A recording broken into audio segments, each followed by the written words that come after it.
I really don't understand the delusion. I mean, you look at the polls, you look at mainstream media, you look at social media, you look at every piece of data, and Justin Trudeau is tanking or he's unwanted, yet he still has the audacity to show up to work. He still has convinced himself or surrounded himself by yes men that are saying, it's okay, you're going to win, you're doing great, just keep doing what you're doing. I don't get it. If I were Trudeau, I would be too ashamed to show up to work. I'd be too embarrassed, and I wouldn't be doing it. And I think I'm hoping, I'm optimistic that we're going to reach that point where Trudeau just gives up. But I think he's so egotistical and he's so delusional that he's just going to sink the entire ship. And you know what? That's okay too. Welcome back to another video, everybody. Before we get into it, I want to encourage you all to smash the like button and subscribe if you haven't yet already. We're on route to 100,000 subscribers here on House of Canada. And as well as if you want to show your support for your borderline hatred for Justin Trudeau, you can find a link down in the description or the pinned comment below for Trudeau stickers of him in jail. I absolutely love these. I've put these a lot around my town. I've been handing them away to friends and family, and you can purchase them, the link down in the description or the pinned comment below. I know it's a far-fetched thing. I know people are like, Trudeau will never be in jail. You never know. All his scandals are catching up to him, and some of them are brought up today by Pierre Poilievre and the Conservative Party of Canada. So sit back, relax, and enjoy this question period video. Questions Honorable Leader of the Opposition. Here we go, folks. Drop some W's in the chat for Pierre. After 8 years, this Prime Minister is not worth the cost of housing. The cost of housing has, in fact, doubled since he promised to make housing more affordable. According to rental.ca, rent has increased by over 20% throughout Canada in just 2 years. That is over $400 more for rent. Will the Prime Minister reverse his policies that caused this crisis? He needs to stop the bureaucrats who are blocking construction, and he needs to bring down deficits and interest rates. The Right Honourable Prime Minister. Mr. Speaker, the Conservative member for Dufferin-Caledon best described our ambitions when it comes to housing. He said that our housing minister seems to announce a new program or announcement every day. He is absolutely right. We have been working hard week after week. We have reached new agreements through the fund, in the Housing Accelerator Fund, and we have developed new tools to speed up the construction of affordable housing. We will continue to focus on our goal, which is to speed up home building. To gouge Canadians? The Honourable Leader of the Opposition. Announcements, programs, checks, yet no housing. Live in housing or announcements made by this Prime Minister who is just not worth the cost. In fact, construction sites have decreased. They have decreased by 28% in December as compared with last December. Will the Prime Minister put an end to these programs which balloon bureaucracy costs and interest rates so that we can truly build housing? The Right Honourable Prime Minister. Mr. Speaker, the only thing the Conservative leader is offering is insults. He insults Quebec's elected officials and politicians. He insulted the mayor of Niagara. He uses the homeless as accessories for his own photo ops. A responsible leader, you make the people homeless. To invest in communities and to invest in housing. That's what we are doing. We removed GST for construction of new rental housing. We also announced funding, including $900 million for Quebec for housing. We are here to invest and to build. He's just here to... Oh, Pierre is going to clap back. Mr. Speaker, hundreds of thousands of dollars are being spent on bureaucracy. Oh, mon Dieu. We need this bureaucracy. The bureaucracy has ballooned by 50% since this Prime Minister took office. What we do need is not bureaucracy, but housing.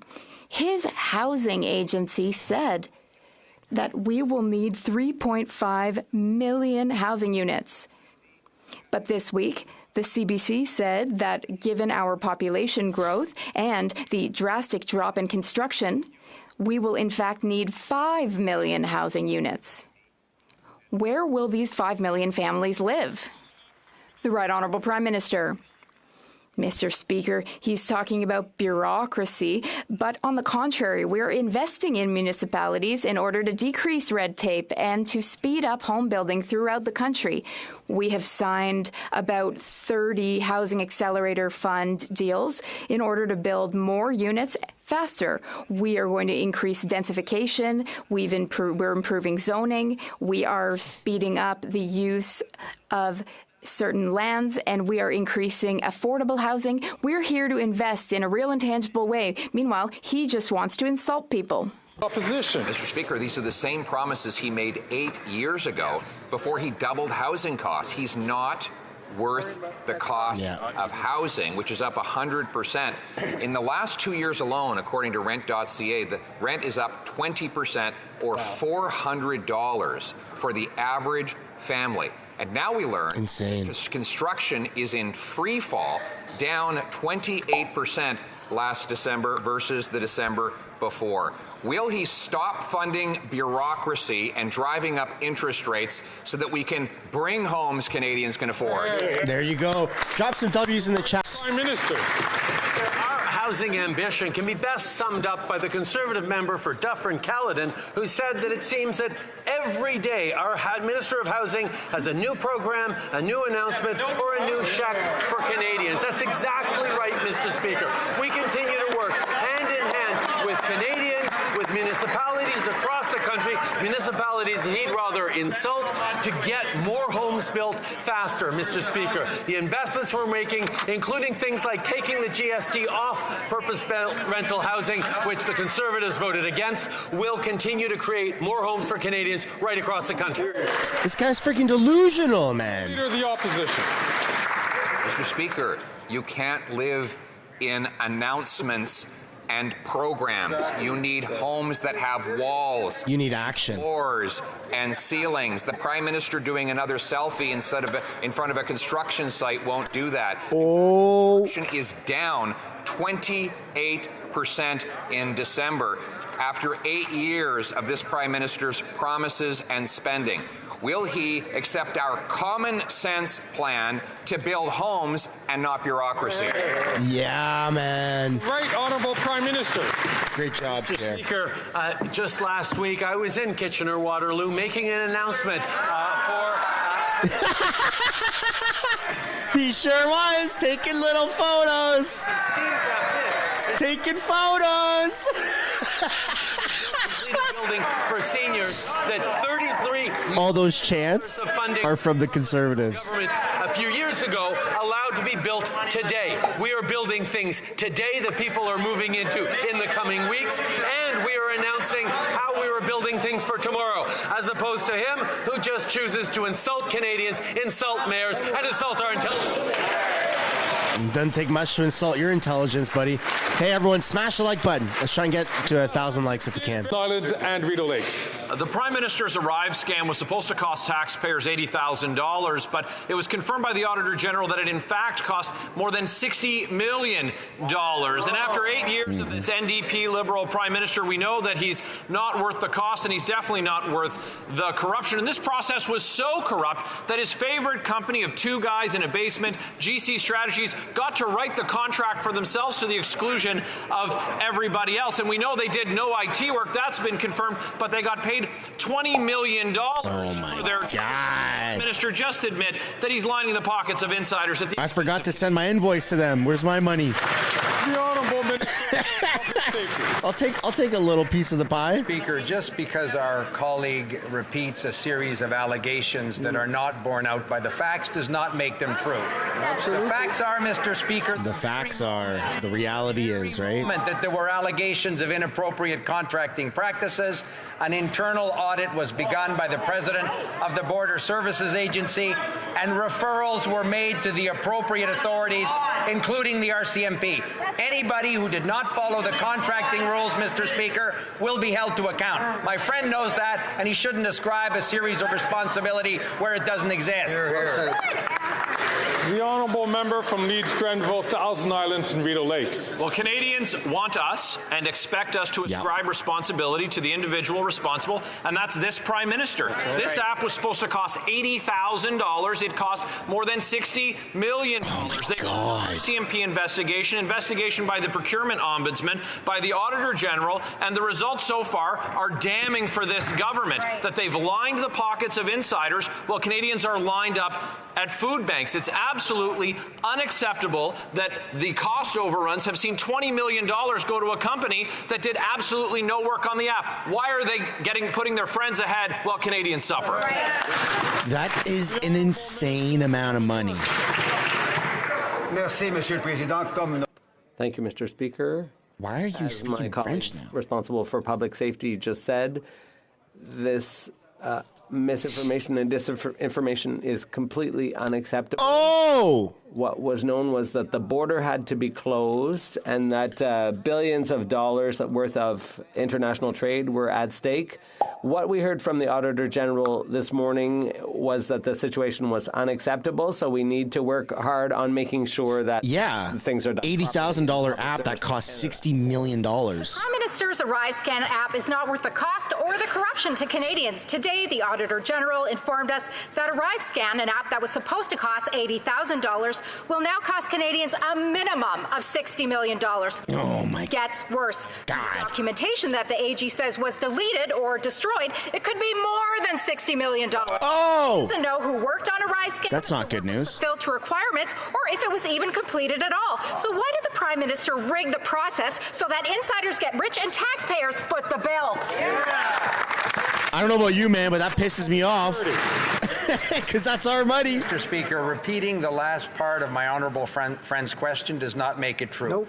What is true, Mr. Speaker, is that at the moment contracting practice irregularities were identified, the Border Services Agency took all contracting steps appropriate irregularities. To determine exactly what were the facts and to hold those responsible to account in the case that that's necessary. I'm going to use that on my taxes. The General identified a series of contracting practices that were not followed. The government does not condone that behavior and has taken all the steps to make sure that those circumstances don't repeat themselves. The honourable member from I'm going to use that line on my taxes. Every word I say is true, and that member knows it. The Prime Minister's ArriveScan app is not worth the cost or corruption. Contractors were paid over $1,000 a day, even though 18% of the invoices for these contracts had no supporting documentation. So we don't even know if the contractors completed the work. GC Strategies pocketed almost $20 million and yet completed no work themselves.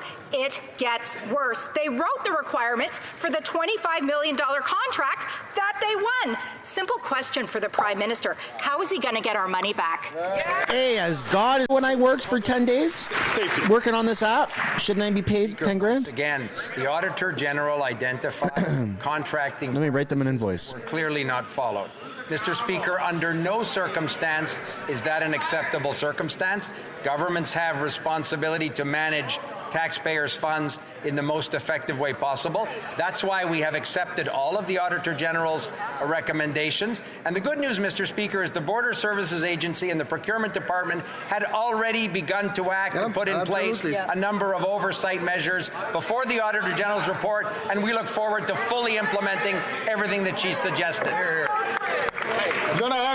The honourable member for Mégantic-Les 80 grand Prime Minister's to 60 million. app is not worth the money. It's not worth the unjustified cost. It's not worth the lack of expense justification. It's not worth the blatant lack of accounting practices. And it's also not worth the 10,000 people who were quarantined without justification. According to the Auditor General, the Prime Minister's ArriveCan app is not worth the minimum $60 million paid by Canadians. It's not worth the corruption. Does the Prime Minister realize that? The Honourable Minister of Public Services and Procurement. Thank you, Mr. Speaker. In times of crisis, the Government of Canada has two responsibilities. One is to provide for people's safety and security, and the second is to follow their internal processes. And there were tens of thousands of Canadians who died in the pandemic, there was billions of dollars worth of international trade at risk, and the borders had to be closed. And so you turned an $80,000 app into a $60 million invoice. At CBSA. The Honourable Member for Mégantic-L'Érable. Almost all Liberals voted against this investigation by the Auditor General. The app was supposed to cost $80,000. It cost and ended up costing at least $60 million. The Prime Minister's app is not worth the cost. Where's Mr. Sunshine's money? Cost overrun. GC Strategies, a two-person company that did no IT work, got $20 million, and the CBSA was unable to tell the Auditor General who chose to hire and pay GC Strategies. Does the Prime Minister realize that it's not worth the cost or the corruption? The Honourable Minister of Public Services. Who cares what his job title is? Speaker. Idiot number 2. During the crisis in 2020, there was $1 billion worth of trade at stake. There were people dying every day in hospitals and long-term care. The government had to act quickly. In spite of that, the lack of overspent by like 4,000%. Financial practices by CBSA was unacceptable, as the Auditor General reported this morning. The Honourable... Thanks for watching the video to the very end. If you'd like to subscribe, I've made it very easy. You can do so by clicking right there. If you'd like to watch another House of Commons highlight clip, you can do so by clicking right there. And if you'd like to subscribe to my main channel, Mistersunshinebaby, where it's all Canadian political news, then you can do so by tapping up there. Subscribing is absolutely free. There's a button down below that says subscribe. If you'd like to join and become a member and financially contribute, you could do so as well. Thank you so much for watching this video.